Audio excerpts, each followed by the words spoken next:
23 years, but Donkey of the Day is a new one. Donkey of the Day for Monday, May 24th goes to me, Leonard McKelvey. Contrary to popular belief, this is not the first time I've given myself Donkey of the Day, because Donkey of the Day does not discriminate. I mean, I may be kind of biased towards certain people, but I don't have any bias when it comes to myself. If I'm wrong, if something I do or say doesn't sit right with my spirit, I have to apologize and do better moving forward, and that's what I'm about to do right now. I want to apologize to Kwame Brown and Kwame Brown's family. I want to apologize to his father, Bill Brown, and the family of his father. See, last week on this radio, in my attempt to defend a Charleston, South Carolina-born brother like myself, I revealed too much information about that man's family. And even though all that stuff is public record, some things just don't need to be said on the radio, and they definitely don't need to be said by me. When I look back, on the way I communicated that, I communicated it all wrong. And I unintentionally triggered trauma in a lot of folks I grew up with, who I genuinely love. I'm sure I caused a lot of pain for not only Kwame Brown, but for his family, especially his family in my hometown of Moncks Corner, South Carolina. You know how I know? Because I spoke to a few of them. I've been on the phone this weekend with mothers of children and their children. Salute to Shaliba and her daughter, Brianda.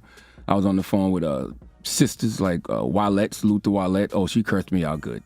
And, I was apologizing for triggering them, causing them pain, because I was casually discussing their family's trauma, man. And that's something that I have to stop doing. That's something that we all have to stop doing. I was talking to my Sacred Purpose coach, Yadi Alba, this weekend. She's like a spiritual therapist. I have her and my clinical therapist, and that's what we were talking about, how we casually discuss each other's traumas. I didn't even think about, when I spoke on, Kwame and his family, how many people were impacted by those things I was speaking on. I mean, that's generational. Okay, I caused pain and unintentionally poked at people's wounds. Okay, wounds that will probably never heal. And I can't take back those words, but I can apologize. I think oftentimes we, meaning black people, we fight each other with our demons, whether true or false. Whatever is the worst thing we know about a person, or think we know about a person, we default to that.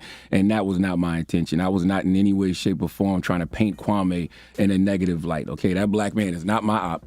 He wasn't my op when I said it. In my mind, I'm defending that man, but I should have been defending him as Leonard Charlamagne the God McKelvey, the professional, and not Leonard Larry, whatever you want to call me, from Moncks Corner, South Carolina, talking like I'm home in the town on why I believe they need to leave Kwame Brown alone. That was whack, because the conversation didn't even have to go there. The conversation should have been about basketball. Yes, leave Kwame Brown alone, because he achieved a goal and a dream that 1.3% of NCAA seniors will achieve, and 0.03% of high school seniors. You know how small a number that is?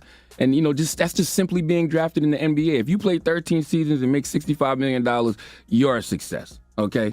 If you work 13 years anywhere and make that kind of money, you're a success. So salute to that man. The only expectations we have to live up to is our own. That's why I always say success is subjective, okay? My views of success may be different than yours. As long as you're happy, that's all that matters. But we didn't even get into that conversation, because my mind automatically went to something that it didn't even have to go to.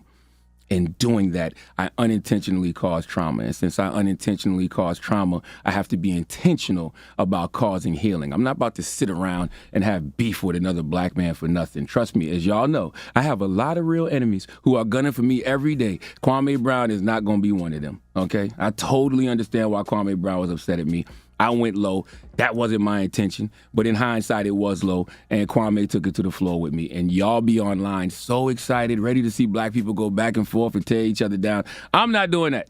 I'm not going back and forth if I feel like I wronged somebody. I'm going to apologize. That's what I think a good man does. A good man apologizes for the mistakes, that he made. But a great man corrects them.